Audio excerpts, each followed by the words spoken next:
கிட்டத்தட்ட 17,800 நபர்கள் கிறிஸ்துவை தங்கள் மீட்பராக ஏற்றுக்கொண்டு கிறிஸ்துவை நாங்கள் முழுமையாக நம்புகின்றோம் என்ற அந்த ஒரு உணர்வோடு கடந்த ஈஸ்டர் அன்னைக்கு திருமுழுக்கு எடுத்து கிறிஸ்துவுக்கு எஸ் சொல்லி உள்ள வந்திருக்காங்க.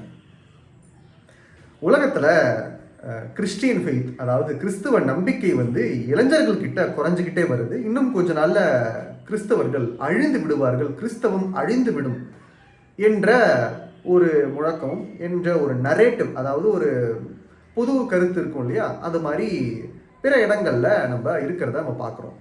அப்படி இருக்கும் பொழுது திடீர்னு ஒரே நாள்ல கிட்டத்தட்ட 17,800 நபர்கள் திருமுழுக்கு எடுத்திருக்கின்றார்கள். இது சென்ற ஆண்டை விட அதிகம். சென்ற ஆண்டு கிட்டத்தட்ட ஒரு 12,000 நபர்கள் ஈஸ்டர் பெருவிழா அன்னைக்கு பிரான்ஸ்ல திருமுழுக்கு எடுத்து அதிகாரப்பூர்வமாக கத்தோலிக்க திருச்சபையில் தங்களை இணைத்துக் கொண்டார்கள். இன்றைக்கு 17,800 நபர்கள், அடுத்த ஆண்டு அப்படியே அதை விட பல மடங்கு உயர்ந்து இன்றைக்கு இவ்வளவு நபர்கள் திருமுழுக்கு எடுத்து உள்ள வராங்க. இந்த ஒரு மனமாற்றத்திற்கான காரணம் என்ன? ஏன்னா வளர்ந்து வரக்கூடிய டெக்னாலஜி, இந்த நவீன உலகத்துல கிறிஸ்துவனுடைய தேவை, முக்கியமாக கடவுளுடைய தேடல் என்பது இளைஞர்கள் மத்தியில குறைந்திருக்கக்கூடிய மத்தியில இந்த ஒரு மனமாற்றத்துல கிட்டத்தட்ட 10,000க்கும் மேற்பட்டவர்கள் 16-20 வயசு உள்ள இளைஞர்கள். இவர்களுடைய இந்த ஒரு மனமாற்றத்திற்கான காரணம் என்ன? அதுதான் இன்னைக்கான வீடியோ நம்ம பார்க்க போறோம். என்னோட பேர் பிரிட்டோ. நம்ம சேனலுக்கு நீங்க சப்ஸ்கிரைப் பண்ணாம இருக்கீங்கன்னா மறக்காம இப்பவே சப்ஸ்கிரைப் பண்ணிக்கோங்க. தொடர்ச்சியாக அப்பதான் நான் போடுற வீடியோஸ் உங்களால மிஸ் பண்ணாம பார்க்க முடியும். வாங்க வீடியோக்குள்ள போகலாம். இந்த ஒரு மனமாற்றத்திற்கு பல காரணங்கள் இருக்கு. குறிப்பிட்டு சொல்ல போனோம் அப்படின்னா, ஒரு மீனிங்ஃபுல்லான வாழ்க்கையை நான் வாழ வேண்டும் என்கின்ற தேடல் இன்றைக்கு இருக்கக்கூடிய இளைஞர்கள் மத்தியில் அதிகமாக பரவிக்கிட்டு இருக்கு. ஏன்னா நம்ம வீடியோஸ் தான் நம்ம பார்க்குறோம், மோட்டிவேஷன் வீடியோஸ், வாழ்க்கையில் உங்களுடைய தேவை என்ன, உங்களுடைய பங்கு என்ன போன்ற காரியங்கள் அதிகமாக நிலவிக்கிட்டு இருக்கு. அதுவும் முக்கியமாக வெஸ்டர்ன் கண்ட்ரீஸில், மேற்குலக நாடுகளில் இது அதிகமாக இருக்கின்றது. அங்கே மேற்குலக நாடுகள் கிறிஸ்தவ நாடுகளாக இருந்தாலும் ஒரு குறிப்பிடத்தக்க வகையில் அங்கே கடவுள் மறுப்பு கொள்கையும் இருந்துக்கிட்டு வருது. இந்த கடவுள் மறுப்பு கொள்கை எதனால் வருது அப்படின்னா, உலகத்தரம் வாய்ந்த வாழ்க்கையை அவர்கள் நம்பி அதுதான் முன்னேற்றம், அதுதான் வளர்ச்சி, அது கிடைச்சிட்டா போதும் நம்ம வாழ்க்கை, மனித வாழ்க்கை முழுமை அடைந்து விடும் என்கின்ற அந்த ஒரு நிலை. ஸோ இப்போ அங்கே இருக்கக்கூடிய நபர்கள், முக்கியமாக கடவுள் மறுப்பு பேசக்கூடியவர்கள், இதை ஏற்றுக்கொள்ளாமல் பல நாட்கள் ஒரு வாழ்க்கையை வாழ்ந்துக்கிட்டு இருக்காங்க. அவங்களுக்கு வாழ்க்கையில் நிறைய விஷயங்களை அச்சீவ் பண்ணியிருந்தாலும் ஒரு வெறுமை ஏற்படுகின்றது. நான் படிக்கிறேன், சம்பாதிக்கிறேன், செலவு பண்ணுறேன், பிறருக்கு உதவி செய்கின்றேன், ஒரு நல்ல வாழ்க்கையை வாழ்ந்தாலும் என்னுடைய வாழ்க்கை முழுமை அடையலையே, ஏதோ ஒன்று மிஸ் ஆகுது அப்படின்ற ஒரு தேடல். அப்படின்ற ஒரு தேடலின் ஒரு வெளிப்பாடாக அதை நோக்கி தேடி பயணித்தவர்களுக்கு ஒரு தெளிவான பார்வை கிடைக்குது. அந்த ஒரு பார்வை தான் இன்றைக்கு உலகம் எல்லாம் நிறைய இடங்கள்ல கத்தோலிக்க திருச்சபை மறைப்பணி ஆட்சி கொண்டிருக்கின்றார்கள். முக்கியமாக இன்னைக்கு நிறைய catholic YouTube influences, social media influences வளர்ந்துட்டு வராங்க. அதாவது டிஜிட்டல் இவாஞ்சலைசேஷன், சமூக ஊடகங்கள் வழியாக திருச்சபையினுடைய போதைகள் இறைவார்த்தை பணியை அறிவிப்பது, இது போன்ற காரியங்களும் இது போன்ற விவாதங்களும் இளைஞர்கள் மத்தியில் ஒரு முக்கியமான பேசு பொருளாக மாறுகின்றது. அதுவும் மேற்குலக நாடுகளில் வாழ்க்கையுடைய மீனிங் என்ன, வாழ்க்கையினுடைய முக்கியமான காரணம் என்ன அப்படின்ற ஒரு தேடலினுடைய வெளிப்பாடு தான் இதுதான் வாழ்க்கை, கிறிஸ்து ஒருவரே மீட்பர், அவர் நம்முடைய பாவங்களுக்காக அவர் மரித்து நமக்கு மீட்பை தந்தார் அப்படின்ற ஒரு விஷயத்தை முழுமையாக அக்செப்ட் பண்ணிக்கிட்டு அதை அந்த ஒரு முழு உண்மையுடன் செயல்படக்கூடிய திருச்சபை கத்தோலிக்க திருச்சபை. அதனால நாங்கள் இங்கே வரோம் அப்படின்ற ஒரு பதில் அவர்கள்கிட்ட இருந்து வந்திருக்கு. ரெண்டாவது, தனிமை என்று சொல்லலாம். மேற்குலக நாடுகள் அவங்களோட life most of the times ரொம்ப ஆர்கனைஸ்டாக, ரொம்ப சிஸ்டமேட்டிக்காக இருக்கும். பட் ஆனால் இருந்தாலும் ஏதோ ஒரு வகையில் தனிமையை அவர்கள் அனுபவிக்கின்றார்கள். அவர்களுக்குன்னு சொந்த பந்தங்கள் கம்மியாக இருக்கும், இல்லை நண்பர்கள் கம்மியாக இருப்பாங்க. ஸோ இது போன்ற காரியங்கள் ஈடுபடும் போது அவங்க சர்ச்சுக்கு போகும்போது அங்கே புதிய உறவுகளை அவர்களால் பார்க்க முடியுது.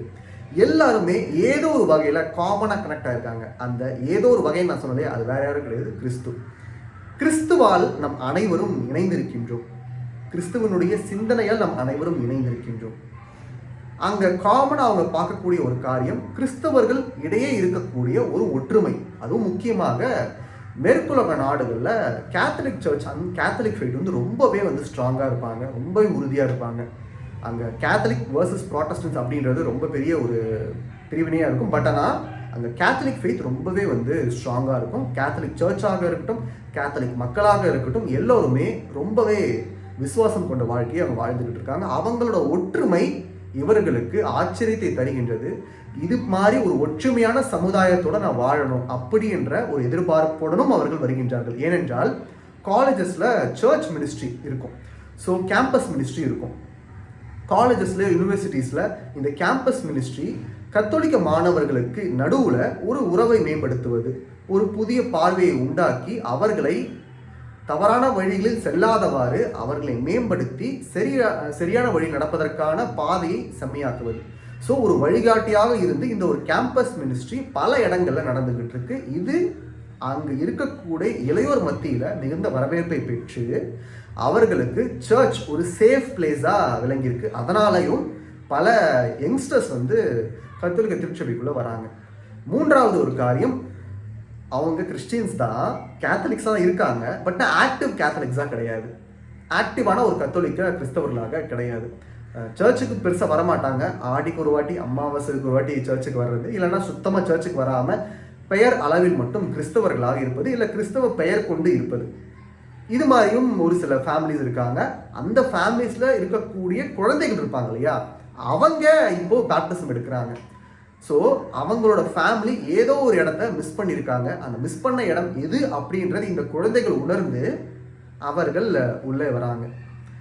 இப்போது இந்த எல்லா காரியங்களும் நடப்பதற்கு ஒரு முக்கியமான வழியாக இருந்தது தொடர்ச்சியான பணி, நற்செய்தி பணி தான். பல நபர்கள் உலகத்தில், குருக்களாக இருக்கட்டும், கன்னியர்களாக இருக்கட்டும், பொது நிலையினர் அவர்களுடைய பொன்னான நேரத்தை ஒதுக்கி அவர்களுடைய வாழ்க்கையில் பல தியாகங்களை செய்து நற்செய்தி பணியை உலகமெங்கும் எடுத்து சென்று கொண்டிருக்கின்றார்கள். முக்கியமாக வெறும் வார்த்தையால் மட்டுமல்ல, வாழ்வாகவும் வாழ்ந்து கொண்டிருக்கின்றார்கள்.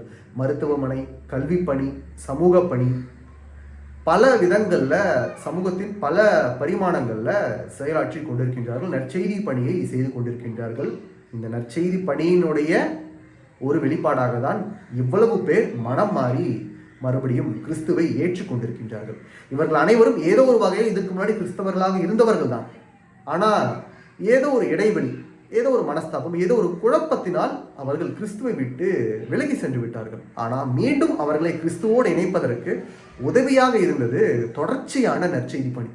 கிறிஸ்துவினுடைய இறைவார்த்தை, கடவுளினுடைய இறைவார்த்தை மட்டும்தான் நம் அனைவரையும் ஒன்றாக வைத்திருக்கும். அது மட்டும் இல்லாமல் அவருடைய திருவுடல் திரு ரத்தத்தின் வழியாக அந்த ஒரு ஹோலி கம்யூனியன் இருக்கு இல்லையா, அந்த ஒரு கம்யூனியன் நம்ம அனைவரையும் சமமாக ஒன்றாக வைத்திருக்கும். கிறிஸ்துவால் நம் அனைவரும் ஒன்றாக இருக்கின்றோம் என்பதை மனதில் வைத்துக் கொள்வோம். தொடர்ச்சியாக உலகம் எல்லாம் சென்று படைப்பிற்கெல்லாம் நற்செய்தியை அறிவியுங்கள் அப்படின்ற தலையாய கடமையை நமக்கு நமது ஆண்டவர் இயேசு கிறிஸ்து சொல்லியிருக்கின்றார். அதன் வழியாக தான் இந்த ஒரு சேனலும் துவக்கப்பட்டிருக்கு.